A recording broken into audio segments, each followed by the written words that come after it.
Hi, Ezrina. I just got done watching your video, "The Languages of Truth," and I enjoyed it very much. It's kind of like was challenging to try and come up with some uses for the word "true," which didn't stem from being in an argument. And sure enough, I was able to come up with a few, and you might be interested in knowing what they are.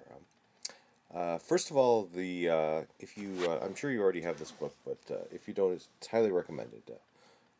Quine's book, Philosophy of Logic. He makes an interesting point in here of why you would want to use the word true or not. So, for example, his point is that he gives the truth predicate a sort of a disquotational use. So, for example, if we say something like, snow is white is true if and only if snow is white. And of course, your point is like, why would I need to say snow is white is true if I could just say snow is white? And that's actually a very good point. But if you have the ability in your language to, quote sentences like this, snow is white, and then use a truth predicate to disquote it, this is a technical device which gives you the ability to do things like generalize over sentences. So what does this mean? I was like, like the usual device that logic uses for generalization is something like a universal quantifier, right? If we say something like, for all x, x is a man implies x is mortal, something like this. It generalizes over objects, though, concrete, like objects. What if you want to generalize over sentences and say something like, all sentences of the form P or not P are true? Then the use of the truth predicate is good for as a technical device for being able to generalize over sentences of that form. Richard Rorty, in one of his other books, he has a nice essay on Davis. I wish I could find it, but I've obviously mislaid it someplace. He mentions three uses of the word true, which pragmatists can subscribe to. And I'll just rehearse those briefly here. You might find it interesting. One is sort of a commending use for the word true. So you can say, you're great, and that's the truth. Yeah, it's like is it redundant really to say, and that's the truth?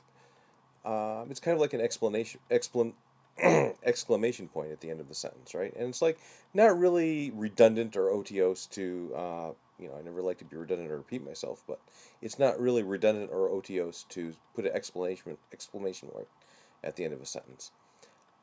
So it's like this is one use of the word true, I guess. It's a kind of a weak argument, but on to number two. Number two is the disquotational use, as Quine told us about. And so that you can say something like, for example, everything John said yesterday was true. You can use the truth predicate that way, kind of like sort of like a pronoun for sentences. I mean, yes, you could go ahead and say everything that John said. Maybe he gave a 3 hour oration, and you can repeat that 3 hour oration, and then say John said this, and it's true, and then repeat the 3 hour oration. Or you can just say everything John said yesterday was true, kind of like generalize over all these sentences and wrap them up in one nice package. So it's kind of like it serves as a pronoun or something like this. Third use, it was kind of interesting use, is a cautionary use. The cautionary use of the word true. And this is to emphasize sort of a normative force, or sort of like, we're heir to being wrong about things. So, for example, you could say something like, say four witnesses are willing to swear to saying that they saw some event or something, right? But the use of the word true in this case would come in handy because you could say, well, you may have good reason to believe it, but it might not really be true. This is emphasizing there's always a gap between, our reasons for believing something and whether or not something is really true. We're always subject to error, and it kind of underlines that case that we're always, subject to being in error.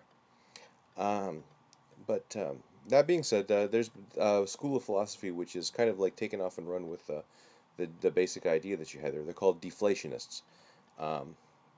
Just Google for a fellow by the name of Hartree Field, Hartry, Hartree Field, and you'll come up with a lot of very interesting things in deflationists. So it's like, at any rate, um, I'm a big fan of your videos. Thanks so much for putting them up there for us. I like the your gangster app one very much, and see you later. Peace and love.